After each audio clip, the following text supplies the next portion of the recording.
Kopri Ansori kembali melantik para anggota BPD terpilih.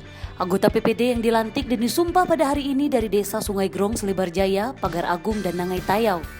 Dihadiri oleh camat dari masing-masing desa, kepala desa dan anggota BPD yang akan dilantik serta disumpah untuk periode 2022 hingga 2028.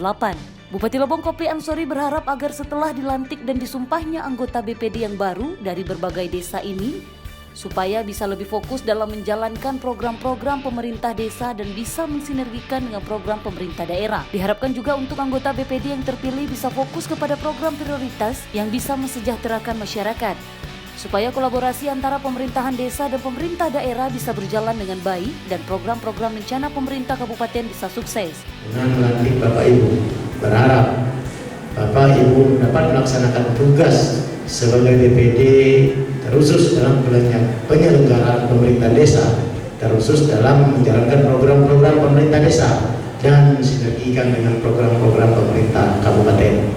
Dalam hal ini kami berharap sekali Bapak Ibu terfokus pada program-program prioritas yang sifatnya mementingkan kesejahteraan masyarakat. Dari pemerintahan Kabupaten Lebong ada program-program yang harus disukseskan oleh pemerintah desa, oleh masyarakat Kabupaten Lebong, terkhusus ini diwakili oleh jajaran BPD. Dalam kesempatan ini kami sangat berharap peserta ini harus benar-benar terfokus sehingga antara kolaborasi antara pemerintahan desa dan pemerintah kabupaten ini bisa berjalan dengan baik. Insya Allah rencana program-program pemerintahan kabupaten ini bisa tercapai dengan sukses. Dari lokasi, Rega Saputra Lebong TV melaporkan.